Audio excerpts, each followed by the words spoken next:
안녕하세요, 골시장입니다. 자, 이번에 얘기할 이야기는 일본의 이 무역 보복이 당장은 한국이 피해, 하지만 장기적으로는 일본이 훨씬 더 큰 피해를 본다 입니다. 자,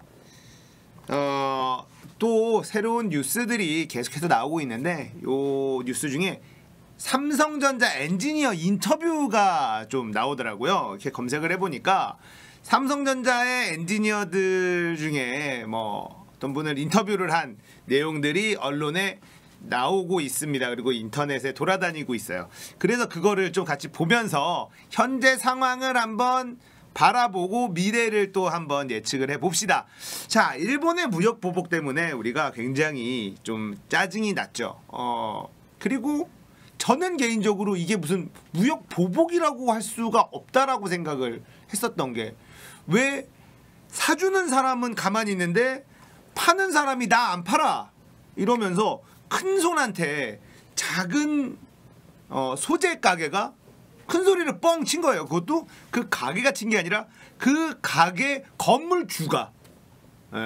이게 사실 좀 너무나 말이 안 되거든요. 이 큰 건물주가 있었는데, 일본이라는 건물주 안에 새들을 살고 있는 작은 반도체 소재 회사였어요. 요 가게가 큰 옆에 있는 큰 건물에 그 일본만한 큰 건물 아니지만 옆에 큰 건물 중에 굉장히 큰 매장, 대형 매장에 물건을 납품하고 있었는데, 갑자기 이 건물주가 말이죠, 이 세입자한테 야, 얘네한테 이거 쉽게 팔지 마라 이렇게 얘기를 해버린 거예요. 자, 그래서 이 대형 마트는 타격을 입을 수 있습니다. 당장에는 말이죠. 그래서 지금 부랴부랴 대책을 마련하고 있죠. 왜냐하면 굉장히 핵심 소재이기 때문에, 기술이 굉장히 필요한 그런 부분이기 때문에 대책 마련에 부산하다 뭐 이러면서 불안감도 조성이 되고 어떻게 되는 거지 막 궁금해하기도 하고. 자, 그런 와중에 삼성전자 엔지니어의 인터뷰가 언론에 나오고 있습니다. 그 인터뷰 한번 좀 볼게요. 엔지니어를 당분간 갈아 넣는 상황이 되겠지만 2달 정도면 모든 부분이 정상화될 것이다. 일본 업체들이 잘하니까 그냥 우리가 사용한 건데, 상황이 이렇게 되면 국내나 네덜란드나 독일 업체랑 하면 됩니다. 대체가 불가능한 것은 아니고 엄청 귀찮고 어려워서 못했던 건데 오너가 바꾸라고 지시를 했으니 합니다. 자, 이게 무슨 말이냐. 2달 안에 일본 소재업체 대체 마련하라, 오더가 떨어진 거죠. 위에서. 우리나라 대기업이 사실은 굉장히 불합리한 어떤 구조를 가지고 있죠. 그런데 이런 위기 상황에는 이 오너 경영, 이게 빛을 발하는 상황이 와요. 이 오너 경영이라는 게 굉장히 안 좋은 그런 단면도 많이 보이지만, 이런 위기 상황에서는 역량을 한 곳에 쏟아넣고 밀어붙일 수 있는 힘이 오너 경영에는 있습니다. 이게 만약에 CEO 체제라면 이렇게 할 수가 없어요. 주주총회를 열어야 되고 여기서 의결을 하고 이 많은 절차를 거쳐야지 됩니다. 그러나 우리나라 특유의 이 재벌의 오너 체제에서는 이런 위기의 순간에서는 굉장히 효율적인 에너지를 발산할 수 있죠. 자, 이렇게 해서 윤북은 삼성전자 부회장은요, 문재인 대통령하고의 관담회에서 주 52시간 근무제 적용을 예외를 해달라, 일단 우리 이거 소재 대체해야 될 거 아니냐 요청을 했고, 정부도 당연히 지원하겠다 나올 수밖에 없겠죠. 자, 우리나라의 대기업의 약간의 기형적인, 다른 선진국의 어떤 그런 기업에서 찾아볼 수 없는 어떤 수직적인 이 체계가 이런 위기 상황에서는 빛을 발휘할 수도 있다, 이런 상황이고요. 대기업에 다니시는 분들은 아마도 아시겠지만, 우리나라 대기업에서 위에서 하라고 지시가 떨어지면 됩니다. 이게 사실 한국인의 무서움이고 한국 대기업의 무서움입니다. 며칠 밤을 새서, 아니 몇 달 밤을 새서라도 모든 인력을 동원해서 인력의 가족들까지도 동원해서라도 하거든요. 그런데 한국인들이 사실 그렇게 독하고 한국의 대기업들의 어떤 자본 투입과 집중력 그리고 오너 체계만이 할 수 있는 이런 집중적인 어떤 이런 일처리 방식, 이런 게 한국에서는 가능해요. 문제는 여기에 대일본이라는 이 이슈까지 있으니 엔지니어들이 가르려 나가겠지만 하겠죠. 그리고 삼성은 그에 대한 응당한 돈을 지불을 할 겁니다. 자, 이렇게 지금 2달 안에 정상화될 거다라는 엔지니어의 인터뷰가 기사화됐어요. 자, 반도체 공정에서 소재를 바꾸는 일은 아예 일어날 수가 없다고 합니다. 왜냐하면 이 소재와 공정이 같이 가기 때문에 한 번 맞춰진 소재와 공정을 굳이 갈아엎을 필요가 없다는 거죠. 너무나 리스크가 크고 잘못됐을 때는 어마어마한 손실을 끼칠 수밖에 없기 때문에, 그래서 한 번 이 공정에 들어온 이 라인들은 그야말로 철밥통이 되는 거예요. 이 공정이 사라지기 전까지.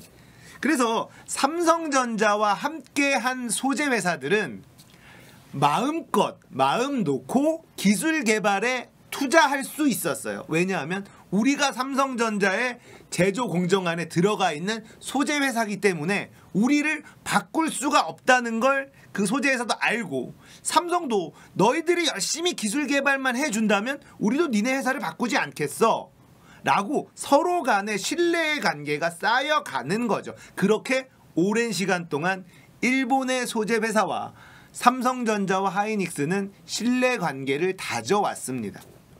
자, 왜 국내 회사와 하지 않았느냐라고 탓할 수 없는 상황이죠. 왜냐하면 우리가 글로벌 시대를 맞아서 일을 잘하는 회사, 그 회사가 어느 나라든 간에 일을 잘하는 회사와 우리 회사의 기술을 쫓아와주는 그런 회사와, 그리고 신뢰할 수 있는 회사와 오랜 기간 연을 맺으면서 거래를 한다라는 건 욕할 수 있는 것은 아니에요. 당연한 거죠. 자본주의 사회에서 그게 한국이든 일본이든 중국이든 뭐가 중요합니까? 근데 그게 일본이었던 거죠. 그리고 일본인들의 기술력은 뛰어납니다. 그건 우리가 다 잘 알고 있죠. 자, 그래서 일본의 소재 회사들은 삼성전자의 반도체 공정에 들어가는 순간 우리가 빠질 일은 없겠구나라는 확실한 신뢰를 구축하게 됐고, 삼성도 확실한 신뢰를 주면서 상생하는 관계가 된 거예요. 그래서 기술 투자를 계속하면서 삼성전자의 기술 개발, 삼성전자의 기술이 올라감에 따라서 이쪽 소재도 같이 올라와 주는데 일본에서는 같이 올라와 주는 거였습니다. 그러던 찰나 아베라는 이상한 일본 총리를 만나서 자신의 정치적인 이익, 오로지 이 하나만을 위해서 국가의 이익에 반하는 이런 행동을 하는 총리를 만나게 된 거죠. 우리나라의 국정농단 뭐 이런 것과 비슷하다고 보시면 되겠습니다. 저는 그렇다라는 생각이 들어요. 오로지 아베라는 아베의 정치 세력들, 이 정치 세력들의 자신들의 정치적인 이익을 위해서만 사실은 이 조치를 설명할 수가 있어요.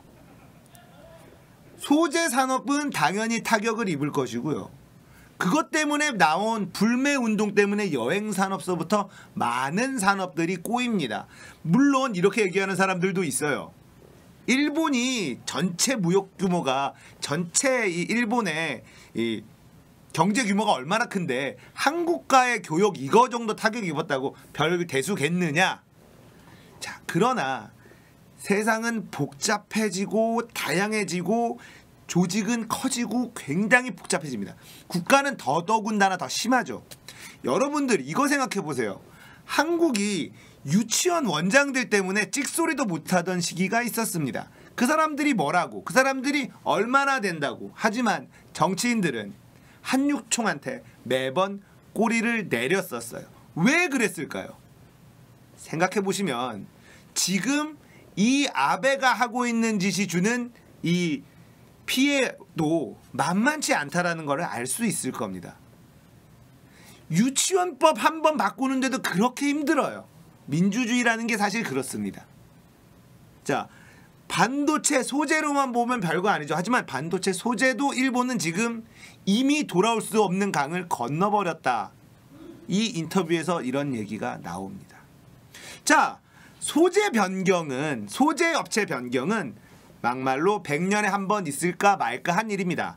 일본 소재 업체가 더 곤경에 처하게 될 것입니다. 자기 목을 걷어찬 겁니다. 한번 바꾸기도 힘들지만 다시 되돌리기도 힘듭니다. 오너가 다시 일본 업체 물건으로 돌리라고 하진 않을 것 아닙니까? 자, 이런 인터뷰 내용이 나와요.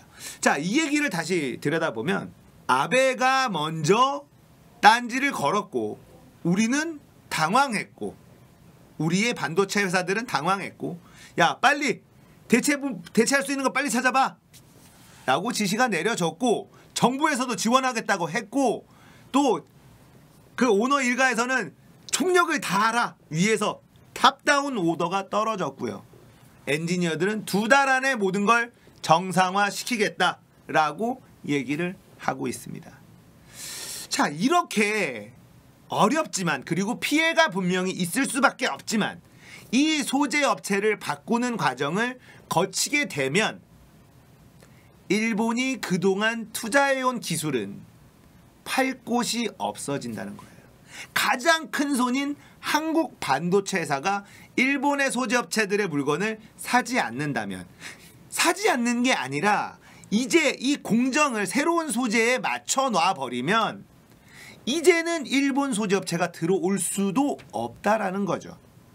이제는 역으로 그 진입장벽을 일본 업체들이 넘을 수가 없다. 자, 반도체 때문에 저도 뉴스를 들여다보고 뭐 이것저것 보니까 워낙에 정밀한 공정이기 때문에 그 소재 하나도 모든 것들이 이 딱 톱니바퀴처럼 딱 물려 돌아가야지 돼요. 수많은 과정들이 다. 그 중에서 그 소재 하나하나가 그 공정하고 한 덩어리로 정확하게 딱 매칭이 돼야만 수율 좋은 반도체가 나오고 굉장히 고밀도 반도체가 생산이 되는 겁니다. 자, 이런 상황에서 일본 업체를 바꿀 수 없었던 거죠. 자, 그런 상황에서 아베가 옳다구나 이걸 이용해 볼까? 나의 정치적인 입지를 위해서 정말 나쁜 지도자. 정말 나쁜 지도자죠. 자, 일본의 그 업체들은 삼성과의 관계가 확실했기 때문에 삼성한테 물건을 많이 팔았고 거기서 벌어들인 수익으로 새로운 기술 개발을 했습니다. 수천억 원을 들여서 기술 개발을 했다고 해요. 자, 대충 좀 알아보니까 여러분들도 많이 들어보셨던 삼성전자 차세대 반도체 EUV 극자외선용 EUV용 반도체 EUV용 포토레지스트를 생산하는 도쿄오카 공업은 올해부터 차세대 반도체 제조 공정에 사용하는 EUV용 포토레지스트 개발에 성공을 했다. 제품 판매를 시작했다고 감사 보고서에서 밝혔대요. 자, 이건 뭐냐면 삼성전자의 기술을 우리가 소재 포토레지스트를 만드는 회사인 도쿄오카 공업이 기술을 따라갔어. 그래서 삼성한테 납품을 확정지었어. 와, 이제 이거 한번 들어가면 그 다음부터는 또 철밥통이 굴러갈 거야 라는 이야기입니다. 말씀드린 것처럼 한번 공정에 들어가면 빠질 일이 아예 발생하지 않기 때문에. 그런데 자, 여기에 수천억을 들여서 연구개발을 하고 공장을 지었어요. 도쿄오카 공업이. 그런데 1년 만에 문을 닫게 생긴 겁니다. 자, 수천억 원 일본 전체 규모에 비해서 별거 아닐 수 있겠죠. 그러나 이게 다시는 삼성전자와의 거래가 어려워지는, 하이닉스와의 거래가 어려워지는 이런 상황이라면 이 회사는 당장의 수천억 원이 문제가 아니라 판로가 없어지고 가장 큰 손이 없어지기 때문에 회사 문을 닫거나 규모를 엄청 줄이거나 해야 되는 상황이 된 겁니다. 그리고 일본의 그 우수한 기술을 활용해 주는 곳이 한국의 반도체 회사들밖에 없다라는 것도 굉장히 중요한 포인트예요. 대만의 TSMC가 이제 뭐 몇 나노 공정 이렇게 만든다고 하는데 삼성보다 조금 뒤처져 있습니다. 내년에 돼서야 상용화를 할 수도 있다 이런 얘기가 나오고 있고, 삼성전자는 올해 이제 공정에 들어가고 있는 상황이고요. 자, 이런 상황에서 삼성전자나 하이닉스의 기술에 맞춰놓은 기술 개발을 당분간 쓰지도 못하게 되는 거예요. 당장에 삼성과 하이닉스 대한민국에 타격을 입힐 수는 있겠지만 결국은 삼성과 하이닉스는 세계 반도체의 약 50% 이상 70%까지도 반도체를 공급하는 회사들입니다. 이쪽이 타격을 입으면 전 세계가 타격을 입어요. 그래서 우리나라를 반도체 산유국이다라고 이야기를 하는 거예요. 중동에서 전쟁이 나면 기름값이 들썩들썩 거리죠. 한국이 삼성하고 하이닉스가 생산에 차질을 빚으면 전 세계 반도체 시장이 들썩거릴 수밖에 없습니다.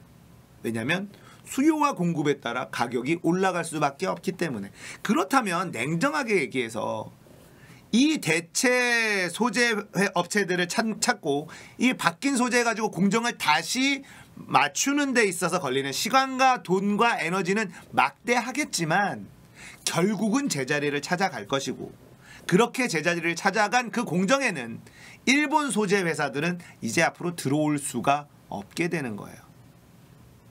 자, 우리가 이런 얘기도 합니다. 왜 그래서 일본 업체들하고 일을 해서 왜 이렇게 해서 왜 이런 것들을 예측하지 못했느냐 뭐 이렇게 얘기하시는 분들도 있는데, 오랜 시간 동안 축적되어 온 생태계라고 하더라고요. 중국에서 원료를 일본에게 팔고 일본이 그것을 가공해서 부품 소재로 만들고 그 소재를 사다가 한국에서 완제품으로 만들어내는, 그러면서 여러 나라들이 그 중에서 기술력이 좋은 나라들이 살아남아서 지금의 굉장히 정밀한 반도체를 만들어내는 이 기술력의 생태계가 오랜 시간 동안 자연스럽게 완성이 된 거예요. 그 어떤 정치적인 압력 때문에 만들어진 게 아니라는 거죠. 자연스러운 경제적인 원칙으로 이렇게 다져지고 쌓여온 생태계, 자연의 생태계와 거의 비슷하다라고 얘기하더라고요. 그런데 이렇게 자연스럽게 다져진, 공고하게 다져진 이 생태계를 아베라는 멍청한 일본 지도자 한 명 때문에 이 생태계가 완전히 무너진 거예요.